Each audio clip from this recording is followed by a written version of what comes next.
Hola, ¿qué tal? Gracias que están con nosotros. Estamos en el Museo Estatal de Culturas Populares del CONARTE y de la Secretaría de Cultura. Hoy aperturamos esta exposición ¿Quiénes somos? Identidad y diversidad. Nuevo León, la zona metropolitana particularmente, se ha visto sorprendida por los cambios en los últimos años, ese viejo paradigma de los regios. Ya tal vez se quede solamente en un mito, puesto que ya somos una sociedad muy diversa. Y por ahí va la reflexión de esta exposición, una reflexión que abarca desde que esto era tierra de nadie, me refiero a las épocas prehistóricas, a las épocas en que este territorio era mar, hasta estos momentos que estamos viviendo y que debemos aceptar, y además de aceptar, debemos fluir con eso para integrarnos en una sociedad multicultural. Como vemos hacia acá, tenemos la primera parte históricamente hablando, ¿no? Tierra de nadie, eras geológicas, cuerpo, territorio y cultura. Esto es de cuando la zona era mar y que esto no pertenecía a nadie.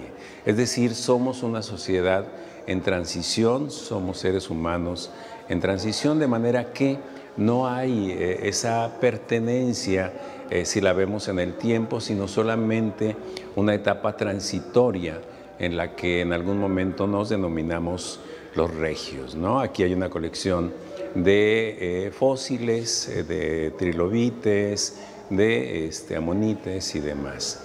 Luego, después llegaron los primeros pobladores, los primeros humanos a esta región, hace aproximadamente 10.000 años, esta historia del estrecho de Bering, de la existencia del mamut, ya extinto en estos momentos, de la megafauna, y que se han encontrado muchos vestigios a lo largo del tiempo. Ese es uno de los discursos que va llevando, museográficos que va llevando esta exposición. Posteriormente, podemos entrar a la etapa en que aparecieron los primeros regiomontanos, y por primeros regiomontanos nos referimos a las comunidades de origen que aparentemente fueron extinguidas, aparentemente huyeron hacia otros territorios, pero hay una historia un tanto difícil que resulta, un tanto diferente, que resulta bastante interesante, ¿no? Con la llegada de los tlaxcaltecas, las comunidades como Borrada, Cuautiteca, la Huachichila, los Agualeguas, los Huinalá, los Mamuliques y demás, se hicieron pasar en algunos momentos, según estudios, por tlaxcaltecas, puesto que como habían ayudado a esta comunidad tlaxcalteca a los españoles, de esa manera habían recibido ciertas canonjías, prestaciones, cierto estatus, y entonces las comunidades de origen decían, bueno, yo también soy tlaxcalteca, y de esa manera podían aprovechar un poco más. Entonces queda un poco en duda el asunto de si se extinguieron todas las comunidades, pero esos fueron los primeros regiomontanos. Si pasamos un poco para acá, bueno, pues ya tenemos algunos elementos de la época un tanto más modernos, pero luego llegaron los primeros extranjeros aquí a la zona, y por los primeros extranjeros definitivamente llegaron en la época de la fundación de Monterrey, de las 3 fundaciones de Monterrey.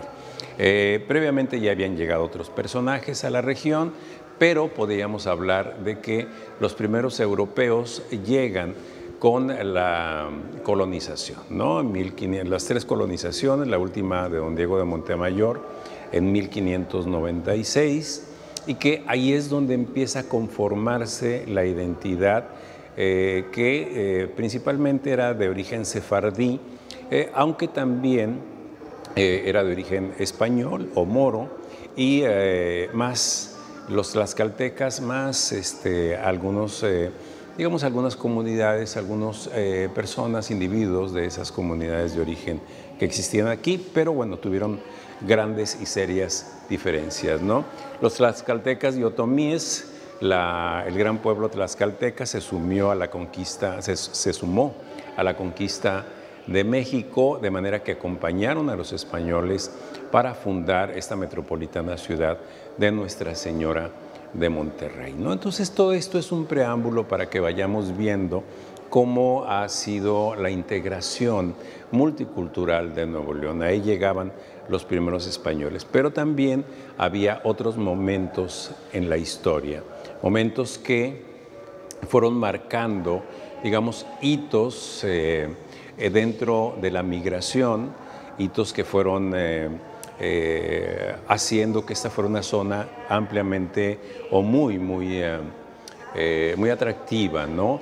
Migración en gran escala, esto es cuando empieza el comercio y empieza la industria aquí, de manera que hay una gran llegada o una llegada significativa, no solamente de otras regiones del país para trabajar aquí. Tenemos el caso de la construcción del Palacio de Gobierno hacia 1896, por ahí, no recuerdo bien la cifra, pero llegaron de San Luis porque eran los que sabían trabajar la cantera y crean el barrio de San Luisito, que ya existía, pero le dan un poquito más de fortaleza a ese barrio. Bueno, a partir de ahí empieza el despunte industrial y empiezan a llegar de otras regiones, pero también empiezan a llegar extranjeros a la región, extranjeros que llegaron para quedarse. Ya había habido durante la época de la colonia la llegada de extranjeros, de italianos, de franceses, y durante la intervención francesa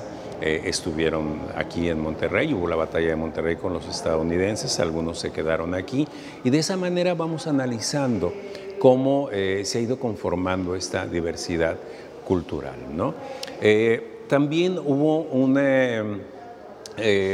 fenómeno muy particular en relación a del campo a la ciudad, o de cuando nos hicimos norteños, le hemos llamado. Esto quiere decir cómo es que la gente de las comunidades rurales migró hacia esta zona metropolitana buscando mejores oportunidades de vida. Y de esa manera se trajo esos usos y costumbres, puesto que aquí la sociedad que vivía en esta zona antigua o en este barrio antiguo, no solamente lo que se conoce como barrio antiguo, sino la parte antigua de la ciudad, bueno, pues era aspiracional, era otra cosa. Pero entonces llega esa migración y empieza a influenciar, sobre todo en los sectores populares, la forma de vestir, la forma de hablar, la forma de conducirse, los usos y costumbres, la carne asada y bueno, toda una serie de cuestiones que luego se popularizan y ya son parte del patrimonio que tenemos. Sí podemos ver también, hay toda una serie de fotografías, se levantaron fotografías de 65 diferentes comunidades que van desde prácticas culturales como los chicaleros hasta comunidades indígenas que aquí estuvieron colaborando 5 fotógrafos, comunidades rurales, comunidades extranjeras, en este caso comunidades rurales, extranjeras y demás. Si tomamos aquella parte de allá, también podremos ver cómo hay un mosaico que es simbólicamente del tipo de comunidades tanto extranjeras, urbanas, indígenas y rurales que nos integran como sociedad, ¿no? Esto es para la gran reflexión de la exposición, para que nos demos cuenta que hoy debemos asumir el que vivimos en una multiculturalidad y que lo más importante es transitar hacia una interculturalidad, es decir, ver en la diversidad cultural la gran riqueza de los conocimientos que puede aportar desde los extranjeros y las comunidades indígenas, que muchas veces, en el caso de las comunidades indígenas y rurales, se da ese conocimiento como un conocimiento anacrónico o decimonónico o bien fuera de uso o que no sirve para la vida en una gran ciudad, cuando pueden regresarnos a ciertos estadios. También le damos cabida a las comunidades urbanas, a estos grupos que han creado, no me gusta mucho el término, pero subculturas, yo le llamaría culturas propias dentro de las zonas metropolitanas, ¿no? Tenemos no solamente el caso de la Colonia Independencia, que podría ser el más emblemático, sino también de reggaetoneros, de osacos, de la comunidad lésbico, gay, transexual, transgénero y demás, que también le están dando personalidad al inventario poblacional que tenemos aquí en Nuevo León, ¿no? Esto, bueno, pues esa instalación es el estereotipo que tenemos del norteño y de sus gustos y preferencias, pero es un estereotipo, ¿ya? Sí hay muchas personas, por supuesto, que vistan de esta manera, pero no es todo Monterrey el que viste de esta manera, ¿no? De pronto se asume que así andaríamos todos vestidos por acá en el norte, ¿no? Lo cual no es tan cierto. Por acá podemos ver, este es el estereotipo que corresponde a ese tipo de vestimenta, pero también podemos ver que junto a él está en contraste una persona de la comunidad dark, ¿no? Que es la comunidad gótica que existe aquí en Nuevo León, ¿no? Vale la pena mencionar que aquí hubo 5 investigadores haciendo los contenidos de esta exposición, desde el doctor Juan Doncel, el doctor José Juan Olvera, el doctor Cristóbal López, la doctora Alma Lara, es decir, hay todo un soporte muy importante para poder elaborar esta exposición, diseñarla y demás, que por cierto vale la pena comentar que el Museo Estatal de Culturas Populares diseña sus exposiciones desde la investigación hasta la integración y montaje museográfico. No son exposiciones que se hayan mostrado en ninguna parte con anterioridad. Aquí hay más personas de las comunidades, tanto extranjeras como esas personas que llaman los tató, que son los tatuados, vamos, y que ya han ido por ese rumbo tratando de consolidar una identidad, ¿no? Esos son los mods, es otra comunidad que existe también, de estas comunidades de cultura propia. Ella es una grafitera, ¿no? Y bueno, ellos están también en otro movimiento. Y por acá podemos ver también un mosaico de fotografías en el que van los contrastes desde las comunidades latinoamericanas que en estos últimos movimientos, antes de este asunto del COVID-19, bueno, se trasladaron aquí en estas caravanas. Ya el sueño americano terminó siendo en el sueño regiomontano, y también compartiendo las mismas imágenes con personas que vienen de otros países. En fin, esta muestra lo que pretende es sensibilizarnos acerca de la gran diversidad que hoy nos integra como ciudad y que estamos desaprovechando, que tenemos un alto índice de discriminación porque la otredad nos asusta.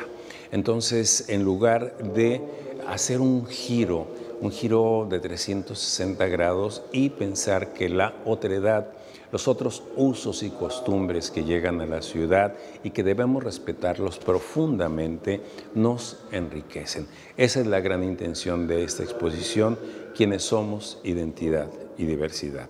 Ojalá que nos puedan acompañar.